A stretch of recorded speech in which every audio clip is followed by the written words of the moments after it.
오늘은 버려야 할 것과 가져야 할 것이라는 제목으로 말씀을 증거하도록 하겠습니다. 오늘 우리가 읽은 이 말씀은 사도 바울이 로마에 있는 로마 교회를 위해서 쓴 편지입니다.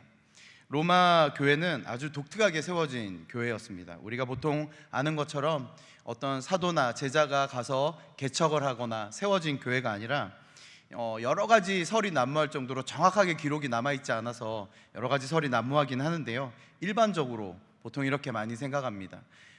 로마에 살았던 유대교인들 중에 절기를 따라서 예루살렘으로 돌아왔던, 다시 말해서 디아스포라로 있었던 유대인들이 다시 로마로 와서 베드로의 그 놀라운 설교와 또 오순절 성령 강림 사건을 통해서 예수 그리스도를 영접하고, 그리고 다시 자기가 살았던 로마로 돌아가서 거기서 개척되어진 교회라고 보통 이렇게 많이 학자들이 이야기하고 있습니다.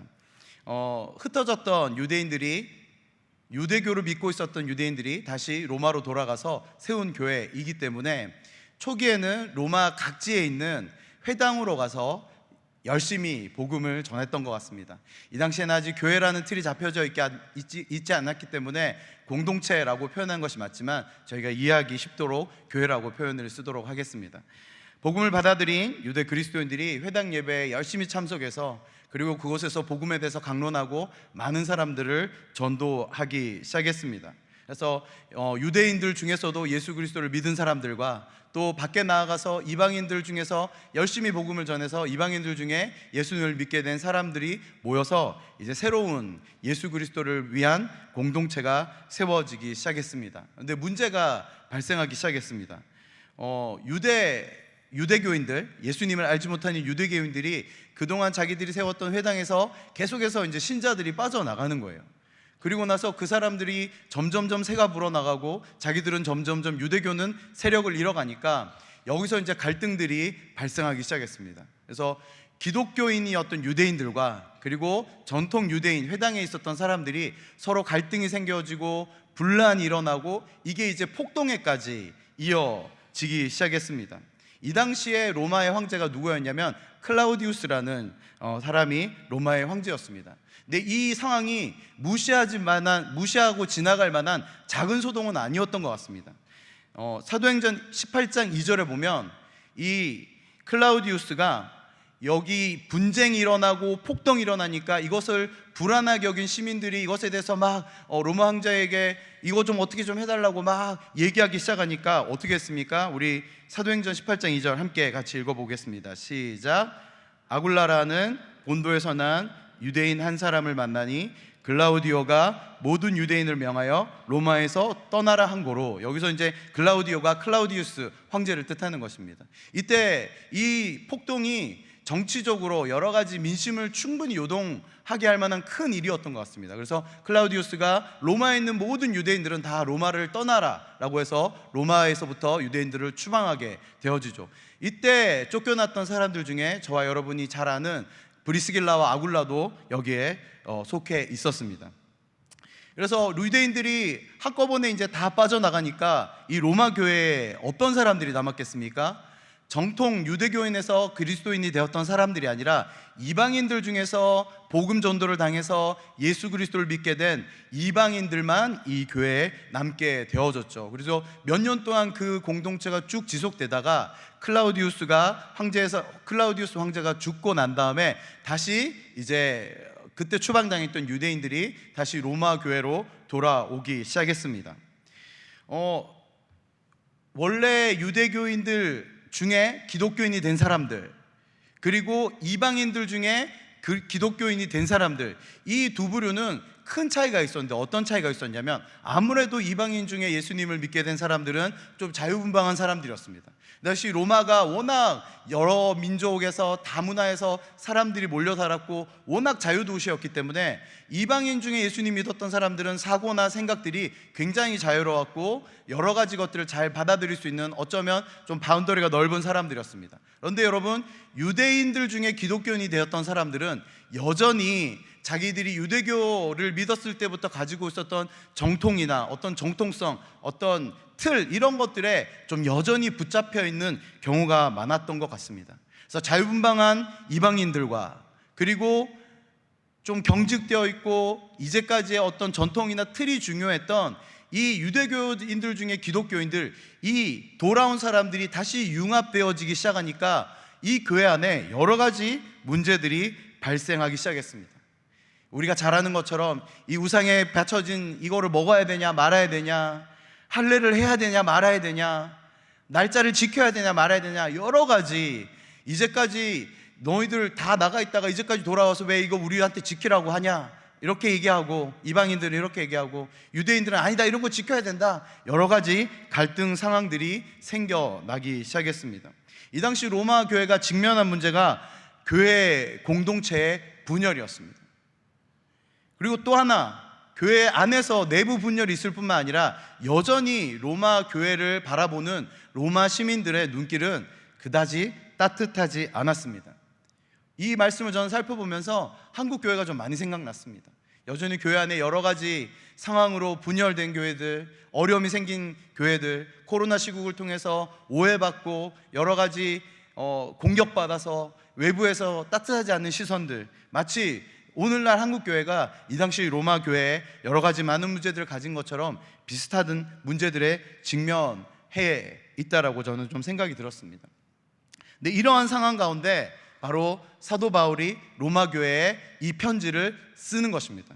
그리고 첫 번째 문장이 무엇에 관한 문장이었습니까? 로마서 1장 1절 다시 한번 우리 같이 읽어보도록 하겠습니다. 함께 읽겠습니다. 예수 그리스도의 종 바울은 사도로 부르심을 받아 하나님의 복음을 위하여 택정함을 입었으니. 여러분, 저는 사도 바울이 이 로마서를 쓸 때에 첫 문장을 무엇을 쓸지 많이 고민했을 거라고 생각되어집니다. 아무 글이나 휘갈겨 쓰지는 않았을 것입니다. 사도 바울이 익히 로마 교회의 모든 문제들을 다 들어서 알고 있었고, 그리고 여러 해 동안 로마에 있는 교회를 방문하고자 했기 때문에 그 교회에 대한 소식들, 그 교회가 어떤 상황에 처했는지 다 들었을 거라고 생각되어집니다. 그래서 이 편지를 쓸 때 내가 어떤 문장을 먼저 쓸 것인가. 여러분, 연애 편지 다 써보셨죠? 요즘은 이제 연애 편지는 안 쓰죠. DM이라고 합니다. 들어보셨습니까? 다이렉트 메시지, SNS를 통해서 글을 보내는데, 여러분, 연애 편지를 쓰든 이성에게 어떤 문자를 보내든 첫 문장을 아무렇게나 쓰는 사람은 거기서 탈락이죠. 너는 안 되겠다, 그렇게 하지 않겠습니까? 여러분, 사도 바울이 이 위기에 처해 있는, 여러 가지 혼란에 처해 있는 이 로마 교회에 어떤 문장을 쓸까 고민하면서 첫 번째 썼던 문장이 바로 자기의 정체성이 무엇인가 밝히고 있는 것입니다. 자기의 정체성에 대해서 세 가지로 얘기하고 있습니다. 첫 번째는 종입니다. 자기의 위치가 어디 있는가에 대해서 설명하고 있는 것이죠. 종이 무엇입니까? 이 당시 로마 교회 사람들에게 종이라 하면, 노예라 하면 바로 생각나는 것이 있죠. 값없이 섬기는 자. 그리고 또 자기를 사도라고 소개하고 있습니다. 여러분, 사도가 어떤 뜻입니까? 보내심을 입은 자, 다시 말해서 하나님으로부터 로마 교회에 온 열방에 보내심을 받은 자라고 자기의 역할에 대해서 설명하고 있습니다. 또 삶의 목표를 얘기하고 있죠. 뭐라고 얘기했습니까? 복음을 위해 택정되었다라고 하는 것입니다. 여러분, 이 당시에는 편지를 쓰면 전해주는 사람이 있었죠. 로마서 16장에 보면 자매 중에 베베라는 이름을 가진 자매가 나옵니다. 사도 바울이 이 베베라는 사람에게 이 편지를 맡기면서 정말로 신신당부했을 것 같아요. 처음에 이제 이 베베가 회당에 모여있고 공동체에 모여있는 로마 교회 사람들에게 이 편지를 할 때 그냥 앵무새처럼 읽지 않았을 거라고요. 이 당시에 편지를 대신 전해주는 사람은 여러 가지 중요한 직책이 있었는데, 그 중에 하나가 뭐냐면 이 편지의 내용을 상세하게 설명할 뿐만 아니라 주석을 달아주는 거예요. 이때 이 첫 마디에 이런 얘기를 하셨습니다. 그리고 사람들이 묻겠죠. 이 편지 쓸 때 그 사도 바울이 어떤 마음으로 쓰셨습니까? 그 베베가 사도 바울의 심정을 대신 전하는 것이죠. 여러분, 이 로마서의 첫 번째 문장은 그냥 쓰여진 것이 아닙니다. 사도 바울이 무너져가고 혼란스러운 로마 교회와 그 공동체를 보면서 자기의 온 마음을 담아서 첫 번째 이 문장이 자기의 부르심과 자기의 역할과 자기의 위치에 대해서 정확하게 선포하고 설명하고 있는 것입니다. 왜 첫 문장을 이것을 썼을까요? 단순합니다. 너희 교회 안에, 너희 공동체 안에 역할과 방향성이 무너졌다라고 얘기하는 것입니다. 역할과 방향성과 삶의 목표가 없는 것에 대해서 반론을 제기하면서 이야기하고 있는 것입니다. 근데 여러분, 저는 제가 이 말씀을 묵상하면서 좀 사도 바울의 마음을 좀 많이 묵상하게 되었습니다. 사도 바울은 이 삶의 방향과 목표와 여러 가지 것들을 잃어버린 이 로마 교회를 보면서 자기의 모습을 어느 정도 투영했다라고 저는 생각하고 있습니다. 왜 그렇게 생각했냐면, 여러분, 사도 바울은 사도 바울이기 이전에, 지금 로마서 1장 1절에 읽었던 예수 그리스도의 종 바울은 사도로 부르심을 받아 하나님의 복음을 위하여 택정을 받았다라고 하는 이 새로운 부르심 이전에, 이 새로운 정체성 이전에 자기의 원래 정체성이 있었죠. 무엇이었습니까? 사도 바울 이전에 누구였습니까? 바로 사울로서 삶을 살았던 사람이죠. 여러분, 사울은 어떤 사람이었습니까? 우리가 말씀 세 구절을 함께 볼 텐데, 여기에 사울이 어떤 사람인지 정확하게 녹여져 있습니다. 함께 읽어보도록 하겠습니다. 사도행전 22장 3절, 22장 28절, 빌립보서 3장 5절 말씀입니다. 함께 같이 읽어보도록 하겠습니다. 시작. 나는 유대인으로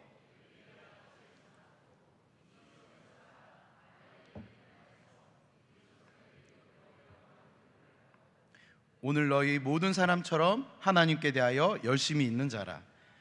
천부장이 대답하되 나는 돈을 많이 들여 이 시민권을 얻었노라. 바울이 이르되 나는 나면서부터라 하니. 빌립보서입니다. 나는 8일 만에 할례를 받고 이스라엘 족속이요 베냐민 지파요 히브리인 중에 히브리인이요 율법으로는 바리새인이요. 여러분, 이 세 구절을 전체 한 문장으로 종합하면 이것입니다. 대도시 부유층에서 자란 뼈대 있는 집안에 높은 수준의 교육을 받았던 금수저, 딱 사도 바울을 얘기하는 것입니다. 또 심지어 로마 시민권자였지 않겠습니까? 돈으로 산 게 아니라 나면서부터 시민권자였죠.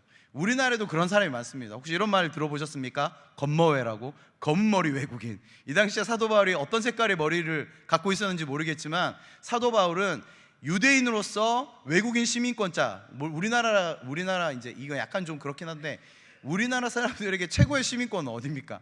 미국 시민권자 하면 많이 높게 쳐주잖아요. 그것처럼 사도 바울은 대도시 부유층이고 높은 교육을 받은 뼈대 있는 집안의 사람이었고 금수저였고 그리고 외국인이었습니다. 여러분, 이런 완벽한 배경을 가진 사울은 자기의 열심을 따라서 온 힘을 다해서 어떤 일을 했습니까? 예수 그리스도 믿는 사람들을 잡아서 옥에 가두고 고발하고, 그리고 심지어 스데반을 돌로 쳐서 죽이는 그 순교의 자리에 사람들이 혹시나 옷 잃어버릴까봐 그 옷을 맡아주는 사람이었습니다. 끝내주는 배경을 가진 이 사도 바울은 사도 바울이 아니죠. 끝내주는 배경을 가진 사도 바울 이전에 사울은 훌륭한 배경을 가지고 있었지만, 모든 사람들이 다 우러러볼 만한 신분을 가지고 있었지만, 여러분, 하나님의 눈에는 그저 하나님을 대적하는 악한 사람 중에 한 사람일 뿐이었습니다. 사도행전 9장 5절에 예수님께서 사도 바울에게, 이 당시는 사울이었죠, 사울에게 이렇게 말씀하시죠. 9장 5절 함께 읽어보도록 하겠습니다. 시작. 대답하여 주여 누구시니까? 이르되 나는 내가 박해하는 예수라. 여러분, 사울이 다메섹 도상에서 눈이 멀어서 하나님을 급격하게 만나고 있는 이 상황 가운데서도 누구십니까? 라고 물었을 때 주님이 말씀하시는 이 사울의 지금 정체성이 무엇입니까? 금수저도 아니고 뼈대 있는 집안의 어떤 사람도 아니고 그냥 주님의 눈에는 사도 바울은 주님을 대적하는 사람일 뿐인 것입니다. 여러분, 주님으로부터 오는 정체성이 없으면 아무리 고급진 삶을 살아도, 그 사람의 배경이 얼마나 훌륭하고 많은 돈을 가지고 아무리 좋은 것을 가지고 있어도 온전한 정체성을 가지면, 여러분 가지지 않으면 기억하시기 바랍니다. 하나님을 대적하는 인생이 될 수밖에 없는 것입니다. 여러분, 사도 바울은 자기가 사울일 적에 그 삶을 기억하고 있는 것이죠. 자기가 많은 것을 가지고 있고 사람들로부터 칭송을 받고 뼈대 있는 집안에 높은 자리에 있었지만, 자기가 하나님 앞에서 예수 그리스도를 대적하는 사람이었던 그 시절의 사울을 사도 바울은 지금 기억하고 있는 것입니다. 그러면서 로마 교회를 바라보면서 사도 바울이 로마 교회 안에 있는 수많은 좋은 것들 얼마나 많았습니까? 누군가 가서 세운 것도 아니라 스스로가 전도해가지고 성장했고, 수많은 이방인들과 그 믿기 어렵다는 유대인들도 스스로 예수님을 믿어서 그 자리에 함께 모여 있었고, 그리고 로마라는 도시가 주는 어떤 느낌이 있지 않습니까? 지금으로 치면 서울 아니면 뭐 뉴욕, 여러 가지 좋은 어마어마한 도시에, 그 중심에 있는 도시에 있는 훌륭한 교회였었겠지만, 사도 바울은 그 안에 있는 마치 사울과도 같은 모습을 보는 것이죠. 방향을 잃어버리고 위치를 잃어버리고 역할을 잃어버려서 어떻게 해야 될지 향방을 잃어버리고 그 안에서 다툼이 일어나기 시작하고, 그 안에 다툼뿐만 아니라 외부에서 그 교회를 바라보면서 곱지 않은 시선을 가지고 있는 이 교회를 향해서 사도 바울은 애끓는 마음으로 첫 번째 문장을, 예수 그리스도의 종 바울은 부르심을 받아 하나님의 복음을 위하여 택정함을 입은 자기의 정체성을 지금 선포하고 있는 것입니다. 여러분, 왜 이것을 밝히고 있다고 말씀드렸습니까? 사도 바울이 나는 이런 사람인데 너희는 누구냐라고 묻는 것이죠. 그리고 또 하나는 무엇입니까? 이 정체성은 나에게만 있는 것이 아니라 너희에게도 동일하게 적용되는 것이다라고 이야기하고 있는 것입니다. 우리 5절, 6절 다시 한번 읽어보도록 하겠습니다. 함께 읽겠습니다. 시작. 그로 말미암아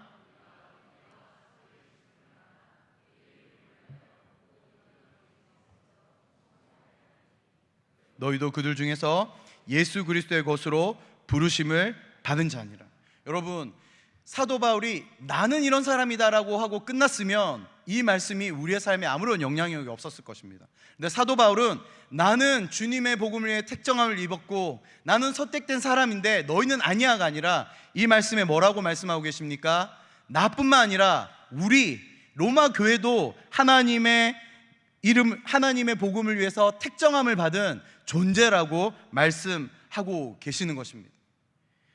이 혼란하고 여러 가지 문제가 있는 이 교회를 향해서 너희는 이게 문제야, 너희는 그건 이렇게 해야 돼, 너희는 그건 이렇게 해야 돼, 그 뒤에 물론 나오기는 하지만 첫 번째 문장을 통해서 분명하게 문제점을 꼬집고 있는 것이죠. 몸쪽으로 꽉 찬 돌직구를 던지고 있는 것입니다. 너희 안에 부르심이 없는데, 이거는 나만 가지고 있는 부르심이 아니라, 나만 가지고 있는 정체성이 아니라 너희에게도 해당되고 너희도 부르심을 받은 존재다라고 분명하게 이야기하는 것입니다. 여러분, 저와 여러분도 이 로마 교회처럼 스스로 가진 정체성 있지 않습니까? 스스로 긴 시간을 지나면서 스스로 포기하지 못하고 스스로 입은 정체성들이 있지 않으십니까? 어떤 정체성들이 있으십니까?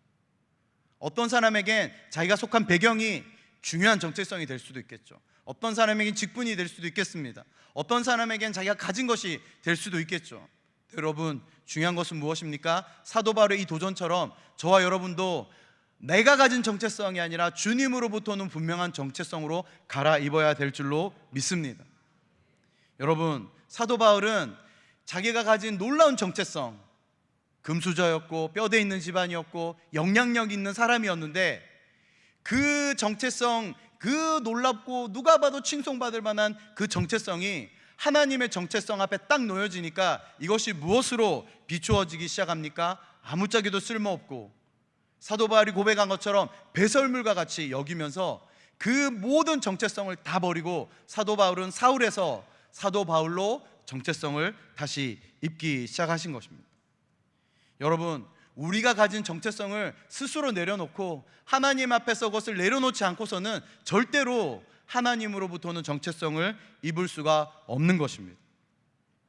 여러분, 사도 바울이 좋은 것만 내려놓은 것은 아닙니다.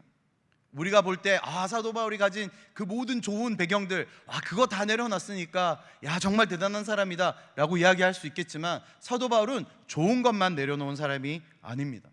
사도 바울이 또 내려놓은 것이 있습니다.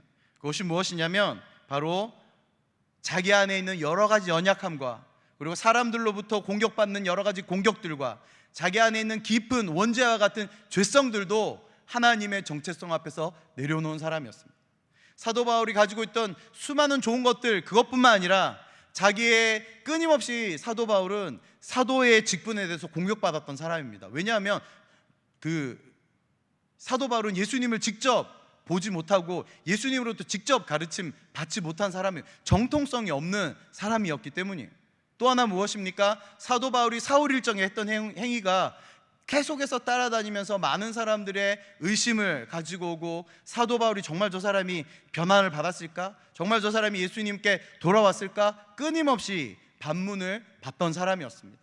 그리고 사도 바울에겐 원죄가 있었죠. 무엇입니까? 자기의 열심으로 스스로 일어나서 예수 그리스도를 믿는 사람들을 잡아 죽이던 사람이라는 자기 안에 그 깊은 원죄와 같은 연약함이 있던 사람이었습니다. 여러분 혹시 이불킥이란 말 들어보셨습니까? 자다가도 이불을 빵 차는 거죠. 벌떡 일어나가지고 자다가도 부끄러워하는. 여러분 그래서 사도 바울이 자기를 향해서 끊임없이 이렇게 얘기하죠. 죄인 중에 괴수라고 얘기하고 빚진 자라고 얘기하는 것이 바로 여기에 있는 것입니다. 그런데 여러분 사도 바울은 거기에 주저앉아 있었던 사람이 아닙니다. 사도직에 대해서 의심받고 사람들로부터 공격받고 외면받고 자기를 감시하는 눈을 받아들이면서 거기에 그냥 자기 연약함에 매몰되어 있던 사람들이 아니라 그 정체성을 버리고 하나님의 택정함을 입은 1장 1절에 선언하고 있지 않습니까? 자기가 사도라는 것이에요. 이 사도 직분은 사람이 인정한 게 아니라 주님으로부터 왔다는 것을 분명하게 확신함을 가지고 이야기하고 있는 것입니다. 사도 바울은 좋은 것만 내려놓은 사람이 아닙니다. 자기의 연약함에 묻히지 않고 거기에 주저앉아가지고 허우적거린 것이 아니라 그 악한 정체성마저도 다 내려놓고 주님으로부터 오는 온전한 정체성을 받아들인 사람인 것입니다. 사도 바울은 보기 좋은 것도 버리고 그 안에 있는 인간적인 연약함도 다 내려놓고 그렇게 나갈 수 있었던 이유가 무엇입니까? 자기 앞에 놓여있는 주님으로부터 온 이 정체성이 더 크고 놀랍고 더 아름다운 것인 것을 사도 바울이 알고 있었기 때문입니다. 여러분 이 로마서 1장을 통해서 우리가 알 수 있는 복음의 능력이 무엇입니까? 여러분 복음의 능력은 높은 자리에 있는 사람, 자기가 가진 많은 것들 가지고 스스로 취해 있던 사람으로 하여금 겸손하게 주님 앞에 내려올 수 있도록 돕는 능력이 바로 복음의 능력입니다. 또 복음의 능력은 무엇입니까? 자기의 연약함을 바라보고 자기의 가문과 자기가 가지지 못한 것에 대해서 아쉬워하고 불평하고 두려워하고 그 연약함을 파고드는 그 모든 연약함에서 일어나서 하나님이 주신 그 놀라운 부르심과 하나님이 주신 놀라운 정체성으로 일어나서 주님의 도구로 사용받을 수 있게 하는 것이 바로 복음의 능력인 것입니다. 여러분, 저와 여러분 안에 이 복음의 능력이 있기를 소망합니다. 내 것을 아낌없이 주님을 위해서 내려놓을 수 있는 그 능력은 주님의 정체성을 내가 경험했을 때부터 할 수 있는 것입니다. 나의 연약함에 파고들고 내가 거기에 주저앉아가지고, 제가 우리 아이들 키워보면 다 알지 않습니까? 아이들이 꼭 뭐 먹다가 뱉어놓고 뭐 이렇게 쏟아놓고 엎어놓은 데다가 막 칠벅칠벅 하는 거 너무 좋아하잖아요. 거기에서 일어날 줄을 모르죠. 그게 너무 좋으니까. 여러분 때로는 우리의 연약함이 마치 그것처럼 내가 그것을 깨고 일어나는 것보다 그걸 누리고 거기에 엎어져서 자식의 자신을 막 한탄하고 신세를 한탄한 것이 더 즐겁고 더 마음이 편할 때가 있어요. 그런데 여러분, 주님께서 우리에게 도전하는 것은 무엇입니까? 그 연약함에서 일어나서 내가 주는 정체성을 받으라라고 말씀하시는 것입니다. 할렐루야. 주님의 복음의 능력은 아주 단순합니다. 높은 자리에 있는 사람이 아주 아무런 어려움 없이 아무런 대가를 아무런 아쉬워함 없이 분연히 일어나서 낮은 자리로 내려올 수 있게 하는 것이고, 또 자기의 문제에 사로잡힌 사람들이 분연히 일어나서 하나님이 이끄시는 놀라운 삶으로 나아갈 수 있게 하는 것, 이것이 바로 복음의 능력인 것입니다. 여러분, 우리가 내려놓아야 될 것은 주님으로부터 오지 않은 내가 스스로 가진 정체성입니다. 우리가 버려야 할 것은 내가 이제까지 마치 바벨탑을 쌓는 것처럼 차곡차곡 하루 이틀 긴 세월 동안 쌓아놓은 나의 높은 정체성, 또 하나님과 척지어서 내가 하나님과 관계하고 싶지 않고 하나님을 떠나서 나의 연약함을 건드리지 못하도록 하나님 앞에서 꾸준히 쌓아놓은 이 모든 벽을 허물고 주님 앞에 나아가는 것, 이것이 우리가 버려야 할 것과 취해야 할 것인 줄 믿습니다. 여러분, 우리가 가져야 할 것이 무엇인지 우리가 말씀을 통해서 다시 한번 보고 싶습니다. 여러분, 아까 처음에 이야기할 때 세 가지 말씀드렸었죠. 첫 번째는 무엇입니까? 우리의 신분 첫 번째는 무엇입니까? 따라해 봅시다. 나는 종입니다. 우리 옆 사람한테 이렇게 선포하실까요? 당신은 종입니다. 그리고 이렇게 얘기해 주십니다. 나는 종이니까 당신을 섬기겠습니다. 여러분, 종의 가장 중요한 특성은 무엇입니까? 값없이 섬기는 자리라는 것입니다. 물론 로마 시대 종, 노예가 낮은 취급을 받은 것은 사실입니다. 그러나 오늘 우리가 얘기하고 싶은 종의 자리는 무엇입니까? 가장 중요한 특성, 값없이 섬기는 것입니다. 사도 바울이 자기의 모든 좋은 정체성들을 다 내려놓고 스스로 종이 되어서 가장 낮은 자리에 처해서 스스로 생계비를 벌면서 매맞아 가면서 쫓겨다녀가면서 목숨의 위협을 받아가면서 독사에 물려가면서 왜 복음을 전했습니까? 그리고 그 복음을 전하는 과정에서 그 어떤 누구에게도 아무것도 요구하지 않았습니다. 왜냐하면 자기가 종인 것을 알고 있었기 때문입니다. 여러분, 종은 값없이 섬기는 자리입니다. 우리의 직분이 무엇이든지, 우리의 배경이 무엇이든지, 우리의 직분은, 우리의 신분은, 첫 번째 신분은 종인 것입니다. 하나님 앞에 값없이 섬길 때 주님께서 우리의 삶을 더 축복하실 줄로 믿습니다. 두 번째는 무엇입니까? 두 번째는 우리의 삶의 방향이 무엇인가입니다. 우리 고린도후서 3장 3절 함께 같이 읽어보도록 하겠습니다. 함께 읽겠습니다. 시작. 편지니, 여러분, 우리의 삶의 방향성에 대해서 고린도후서가 무엇에 대해서 얘기하십니까? 우리가 그리스도의 편지라는 것이에요. 여러분, 편지는 누군가에게 마음을 전달해 주는 것이지 않겠습니까? 우리가 다 아는 것처럼 하나님이 빼곡히 우리를 향해서 하나님의 마음을 우리의 삶에 썼는데, 그건 나를 위한 것이 아니라 누굴 위한 것입니까? 그리스도를 알지 못하는 사람들, 연약함 가운데 빠져 있는 사람들, 여전히 주님을 알지 못하고 고통 가운데 있는 자들 가운데 나에게 쓴 편지를 보면서 예수님을 알도록 우리를 부르심을 받았다는 것입니다. 그것이 우리의 삶의 방향이 되어야 될 줄로 믿습니다. 내가 원하는 것, 내 눈에 보기 좋은 것, 나를 편하게 하는 것, 그것을 향해서 달려가던 삶에서 멈춰서 이제는 나의 삶의 방향이 예수님의 마음을 흘려보내고, 누가 봐도 예수님의 사랑을 알 수 있는 존재로, 누가 봐도 하나님 아버지의 마음을 알 수 있는 존재로 우리를 그렇게 삼으셨습니다. 여러분, 우리가 함께 주님의 편지로서의 삶을 살아가기를 소망합니다. 여러분, 편지는 열어봐야 알 수 있는 것이죠. 물론 이제 그 봉투 없이 쓸 수도 있습니다만, 편지는 또 편지 봉투 안에 들어가 있어야 맛이지 않겠습니까? 여러분, 편지는 결정적일 때 내어 보내줘야 됩니다. 계속 이게 오픈되어 있으면 값어치가 떨어지는 것이죠. 진짜 중요한 편지는 정말 마음이 어려울 때 한 번씩 꺼내서 읽어보는 편지. 여러분, 저는 저와 여러분이 예수님 알지 못하는 사람들을 향해서 결정적일 때 꺼내어서 읽혀지는 그런 편지가 되어지기를 소망합니다. 세 번째는 우리의 역할에 대해서 함께 보고 싶습니다. 마태복음 20장 26절에서 27절 말씀 함께 읽어보겠습니다. 함께 읽겠습니다. 시작. 죄송합니다. 제가 말씀을 잘못 읽었습니다. 네, 죄송합니다. 여러분, 우리는 이미 이제 방향이 정해진 사람들입니다.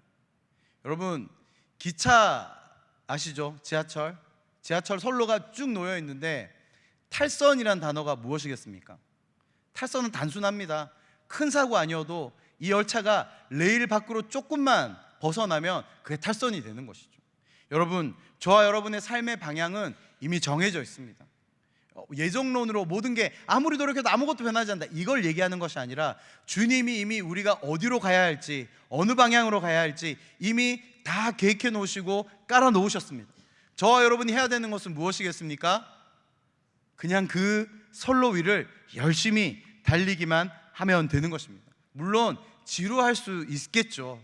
거기에 끊임없이 놓여진 선로를 따라서 가끔 그런 사람 나오죠. 나는 이 길을 거절하겠어, 나는 이 길 말고 내 길을 개척하겠어, 할 수 있겠지만 우리는 그것을 향해서 뭐라고 얘기합니까? 탈선이라고 얘기하죠. 여러분, 저와 여러분의 삶의 방향은 이미 정해져 있습니다.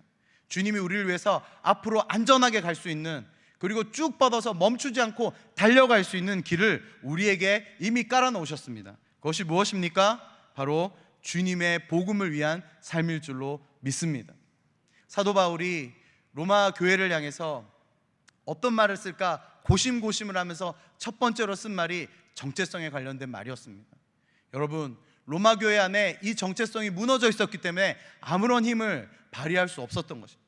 그들이 영향력을 발휘하려면 자기 안에 있는 문제들을 해결하고 앞서 나가야 되는데 계속 자기들의 문제, 자기 안에 있는 문제에 발목이 잡혀서 나아갈 수가 없는 것이에요. 그때 사도 바울이 분연하게 자기의 가장 중요한 정체성을 선포하면서 이 로마 교회도 너희의 부르심이 이것이다, 너희의 방향이 이것이다, 너희의 위치가 이것이다 라고 지금 이야기하고 있는 것입니다.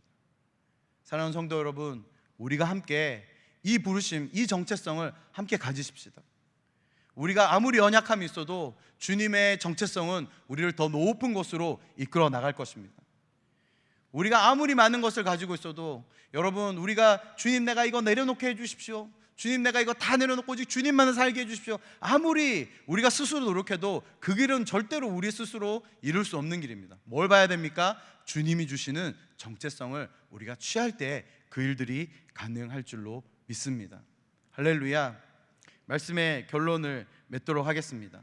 여러분, 우리의 삶 안에 하나님의 그 놀라운 영향력을 가지고 주님이 주시는 놀라운 평강을 가지고 우리 앞에 놓여있는 길을 지치지 않고 끊임없이 달릴 수 있는 비결이 무엇이겠습니까? 바로 주님으로부터는 정체성을 강하게 붙드는 것입니다. 로마서 1장 7절 함께 읽어보도록 하겠습니다. 함께 읽겠습니다. 로마에서 하나님의 사랑하심을 받고 성도로 부르심을 받은 모든 자에게 하나님 우리 아버지와 주 예수 그리스도로부터 은혜와 평강이 있기를 원하노라. 할렐루야. 여러분 삶 안에 여러 가지 혼란이 있으십니까? 혹은 광야와 같은 그 길을 걸어가시는 분들이 있으십니까? 여전히 내 안에 연약함이 나를 발목 잡아서 내가 좀 더 주님을 위해서 헌신하고 싶고 좀 더 주님을 위해서 달리고 싶고 주님의 복음과 하나님 나라의 영광을 위해서 더 달려나가고 싶은데 발목 잡힌 것처럼 한 발짝도 앞에 나가지 못하는 분들이 계십니까? 여러분, 주님으로부터는 정체성을 가지십시오. 내가 종인 것을 인정하고 나의 삶의 방향성이 하나님 나라의 영광을 위해서 쓰임받는 그리스도의 편지요 보내심을 입은 자라는 이 정체성을 강하게 붙드시길 바랍니다. 그렇게 할 때에 사도 바울이 1장 7절에 말한 것처럼 하나님으로부터 오는 우리 아버지 하나님 아버지로부터 오는 은혜와 평강이 그리스도로부터 오는 은혜와 평강이 저와 여러분의 삶을 지배하고 저와 여러분의 삶을 인도하며 저와 여러분의 삶 안에 강하게 부어질 줄로 믿습니다. 정체성이 우리 힘입니다. 종되는 것이 우리의 능력입니다. 주님의 사도로 보내심을 입은 우리가 그 역할에 맞게 사는 것이 우리의 힘입니다. 그리고 온 열방에 예수 그리스도를 알지 못하는 사람들을 향해서 주님의 증거가 되는 것이 우리의 삶의 은혜와 평강의 유일한 지름길일 줄로 믿습니다. 할렐루야. 이 시간 함께 찬양하도록 하겠습니다.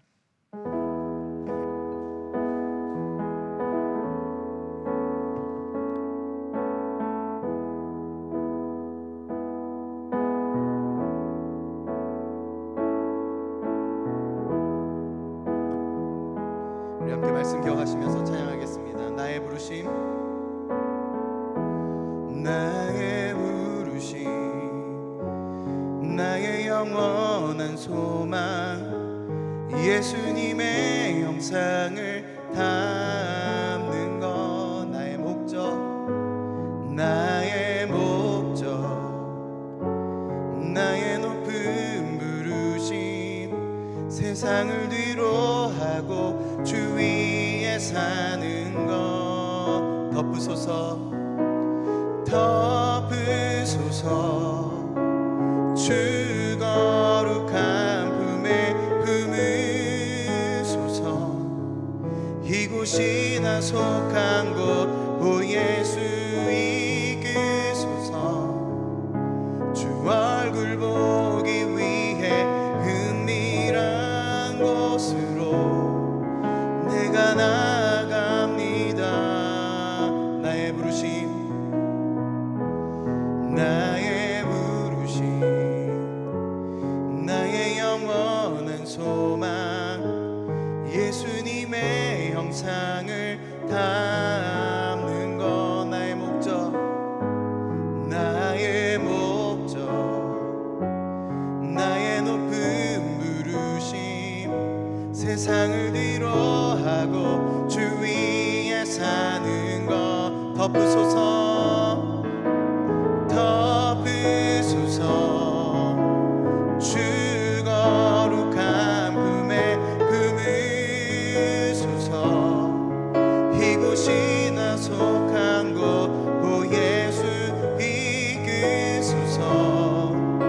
주 얼굴 보기 위해 은밀한 곳으로 내가 나아갑니다. 덮으소서, 덮으소서,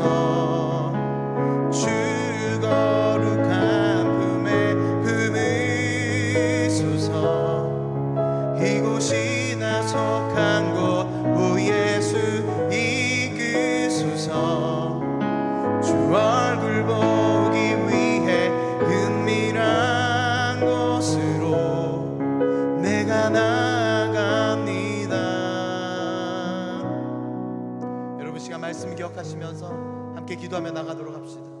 여러분, 이 시간 먼저 우리가 기도할 때에 우리 안에 여전히 내가 스스로 쌓아놓은 정체성들 중에 여전히 놓지 못하는 것들이 무엇인지 주님 앞에 좀 살펴보십시다. 주님, 내가 여전히 주님보다 더 사랑하는 것들이 있습니다. 내가 결코 포기하지 못하고 내 마음 깊이 숨겨놓은 나의 연약함이 있습니다. 주님, 이것들을 다시 한 번 더 이 시간에 주님 앞에 내어놓사오니 성령 하나님 이 시간에 오셔서 내 안에 있는 모든 헛된 것들을 불태우시고 오직 주님을 위한, 주님으로부터는 정체성을 붙들 수 있도록 주님 도와주시옵소서. 종된 삶으로, 보내심을 입은 삶으로, 그리스도의 편지가 된 삶으로 나아갈 수 있도록 아버지, 이 정체성을 강하게 붙들 수 있도록 아버지 나를 도와주시옵소서. 이 시간 주님 앞에 함께 간절히 기도하며 나가도록 하겠습니다. 기도합니다. 오 하나님, 이 시간에 주님 앞에 간절히 기도합니다.